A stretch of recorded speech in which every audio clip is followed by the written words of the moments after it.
In the submerged realm of dream and hidden truth, the man swam alongside others through deep currents of silence and timelessness. Their peace, delicate as an afternoon dream, shattered when from shadows emerged a craft shaped like a stingray, gliding swiftly under the water's surface, driven by a quiet hunger. It took a woman, not fragile, but strong and radiant, one whose mere presence lent abundance to those around her. The man gave pursuit, others trailed behind, but the craft was too smooth, too swift, elusive as the desires it embodied. Only at the world's rim, the shore where the waters met their limit, did its flight hesitate. The man pried open its dark shell. Inside, he found the woman pinned beneath a young teenage boy, not in open violence, but in a posture that carried weight and threat, enough that her stillness was not submission, but defiance. The boy looked up, not startled, but irritated to have been interrupted. He was not yet formed into anything grounded, responsible, or aware of consequence, not quite monstrous, yet consumed by the emptiness of privilege and unanchored freedom. The woman's eyes caught the man's. A silent nod of communion passed between them. He is unarmed, yet dangerous. The man drew the boy forth.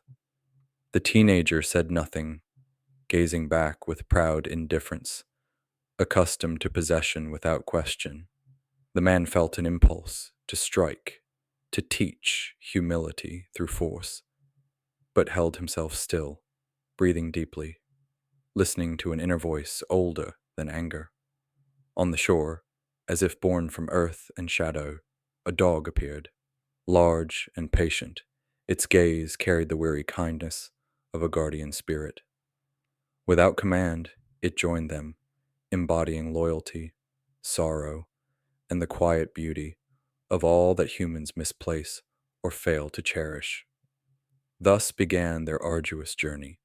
They were crossing a city that didn't recognize, much less accommodate, the kind of journey they were on, a movement shaped by faith rather than ambition, by compassion rather than acquisition. There were no sidewalks, no crosswalks, only the rush of traffic and the screech of tires on asphalt. Engines roared past them, blind to their presence. They crossed from concrete island to embankment, dodging between speeding cars, hemmed in by noise and motion. The city was alive, but indifferent, designed for speed, not passage. It offered no space for this kind of journey, only interruption, only danger. The teenager repeatedly broke free, moving swiftly, arrogantly, compelled by restless pride. Again and again, the man patiently reclaimed him, gripping his arm, guiding him onward, not from rage, but a stubborn refusal to lose him to shadows. He didn't know exactly where he was taking the boy, or what waited inside. There were no instructions, no map, only the pull of something he trusted, not with clarity or strategy, but through faith, duty, and compassion. Finally, they arrived at a stark city building, anonymous and bureaucratic, its walls concealing the sacred beneath mundane masks. Inside, a peculiar ritual unfolded, mislabeled as madness. A man, considered insane by those who did not understand him, instructed the teenager in washing the dog, an act that subtly unraveled into something deeper. Turning from the teenager, the man approached a silent woman, nameless and discarded by the world. With gentle precision, he reached into unseen wounds, restoring her inner light. She rose, eyes radiant, her skin a deep, luminous ebony that seemed to absorb and reflect light at once.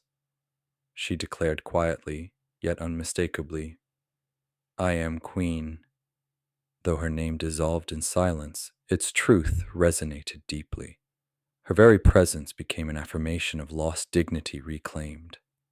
Next, a bruised girl, nearly invisible, stepped forward. Her voice, clear and soft, named her anew. My name is Anne Mills.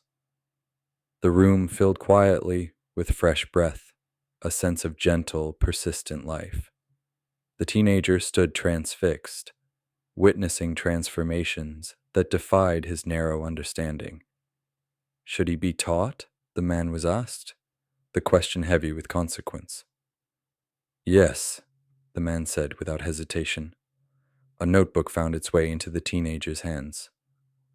Without pause, driven by some newfound urgency, he wrote, sketched, wrote again, capturing something elusive and vital beyond conscious understanding. The madman quietly continued his work. The queen observed thoughtfully. The dog rested, patient and watchful. And finally, the man stood still, holding quietly to faith and compassion as the mystery unfolded beyond the need for understanding.